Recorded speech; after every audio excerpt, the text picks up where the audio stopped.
Pemuda berbadan gempal ini terus dihakimi warga saat akan digiring petugas Dishub dan beberapa warga ke Polsek Sawah Besar, Jakarta Pusat, Minggu dini hari tadi.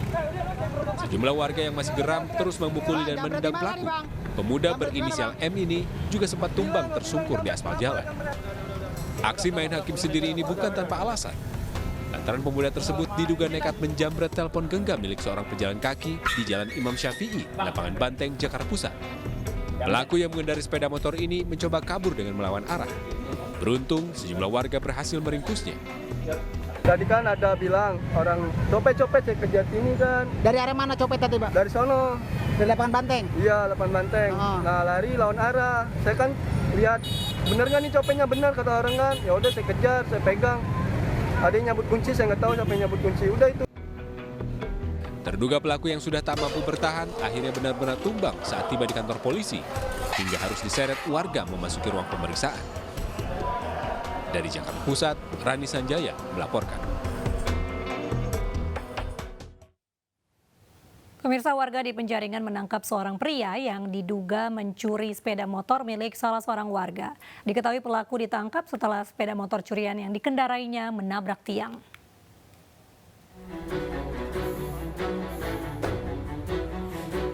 Pria yang diduga pencuri sepeda motor ini tergeletak tak berdaya setelah diringkus oleh warga Pejagalan Penjaringan, Jakarta Utara pada Minggu siang.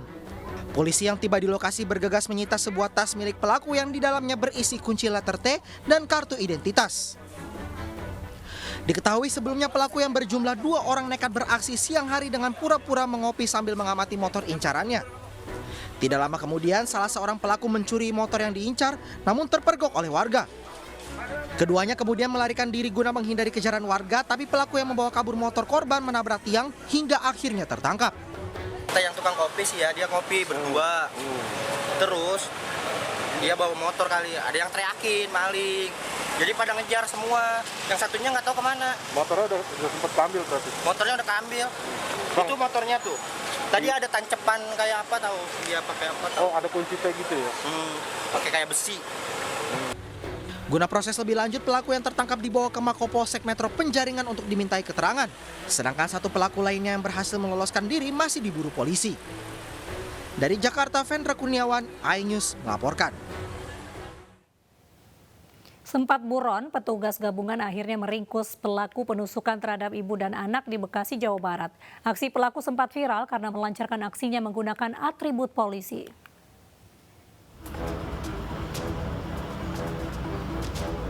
Tugas gabungan Polres Metro Bekasi Kota dan Polsek Bantar Gebang menangkap pelaku penusukan terhadap Siti Rohani, seorang ibu rumah tangga dan anak kandungnya.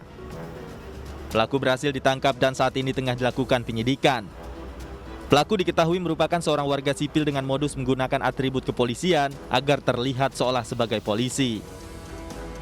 Sudah kita lakukan penangkapan kemarin ya. Jadi kita sudah tangkap dan sudah kita amankan, sedang dalam proses penyidikan.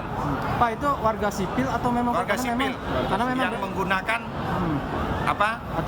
atribut yang bertuliskan polisi, tapi warga sipil. Warga sipil ya, dengan modus seolah-olah petugas. Sebelumnya peristiwa yang terjadi di Jalan Cipete Raya, Kelurahan Mustikasari, Kota Bekasi, Jawa Barat sempat menggegerkan warga. Bahkan korban sempat minta tolong saat tergeletak di jalan usai ditusuk pelaku. Kini kedua korban masih dalam perawatan di RSUD Kota Bekasi.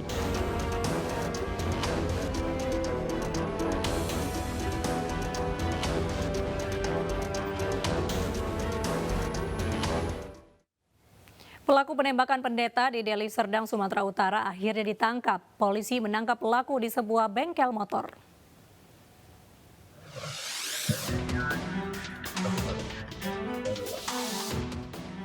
Kepolisian Deli Serdang menangkap penembak pendeta gereja Sidang Jemaat Allah. Pelaku bernama Zulkarnain alias Zulbalok ditangkap di sebuah bengkel sepeda motor pada hari Jumat lalu. Pelaku yang tak lain adalah tetangga korban ditangkap berdasarkan hasil pemeriksaan saksi-saksi dan olah TKP. Si pelaku bersembunyi di ketinggian yang berhadapan dengan rumah korban.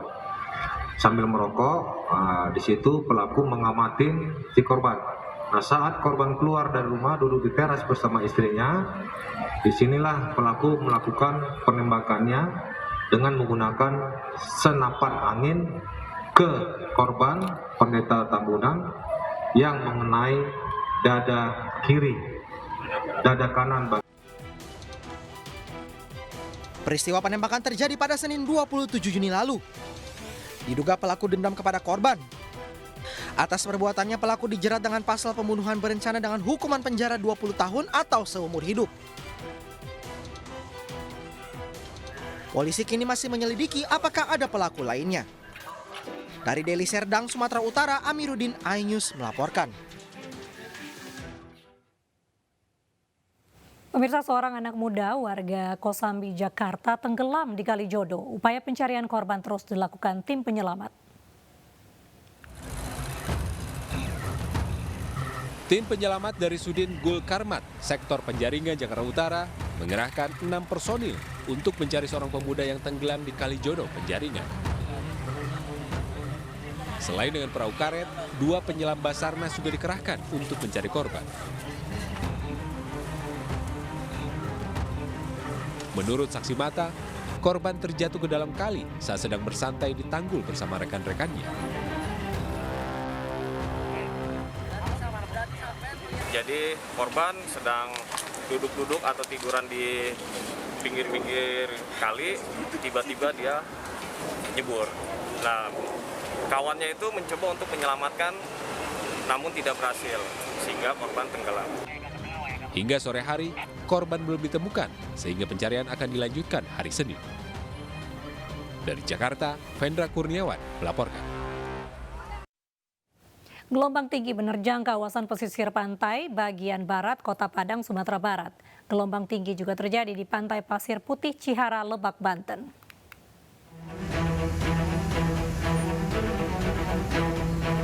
Gelombang tinggi menerjang kawasan pesisir pantai bagian barat Kota Padang, salah satunya di kawasan wisata Pantai Padang. Peristiwa ini membuat sejumlah pedagang di sekitar pantai panik dan memindahkan barang dagangannya ke tempat lain. Selain itu, ombak besar juga membawa tumpukan sampah hingga berserakan di jalan raya. Bahkan sejumlah kendaraan rusak terkena hempasan air laut. Akibat tingginya gelombang, kunjungan wisata ke Pantai Padang sepi. Peristiwa ini terjadi sejak Minggu pagi dan diperkirakan akan terjadi hingga 1 minggu ke depan. Sama halnya dengan objek wisata di Pantai Pasir Putih, Desa Ciparahu, Kecamatan Cihara, Lebak, Banten. Gelombang tinggi membuat sejumlah wisatawan tak berani mendekati pantai. Petugas keamanan pantai menghimbau para wisatawan agar tidak berenang ke tengah laut karena dikhawatirkan bisa tergulung ombak. Sementara itu, data dari BMKG sudah memberikan peringatan dini akan adanya gelombang tinggi di pantai selatan Banten. Ketinggian gelombang diperkirakan mencapai 2,5 meter hingga 4 meter hingga 7 hari ke depan. Tim Liputan iNews melaporkan. Petugas pemadam kebakaran Kota Parepare mengevakuasi seekor ular piton sepanjang 5 meter di Kecamatan Bacu Kiki. Petugas sempat kesulitan karena ular bersembunyi di batu besar usai memangsa ternak warga.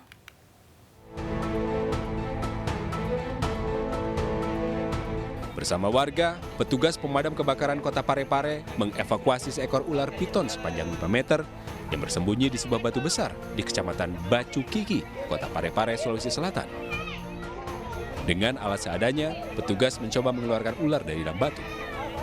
Ular piton sepanjang 5 meter ini meresahkan warga karena telah sering memangsa ternak mereka. Kita temukan di sana ada ular piton yang panjangnya kurang lebih 5 meter. Sesuai informasi warga di lokasi, ini sudah menelan korban ternaknya warga di sana. Tugas selanjutnya melepas liarkan ular ke hutan yang jauh dari permukiman warga. Dari Parepare, Sulawesi Selatan, Erwin Eka Pratama melaporkan.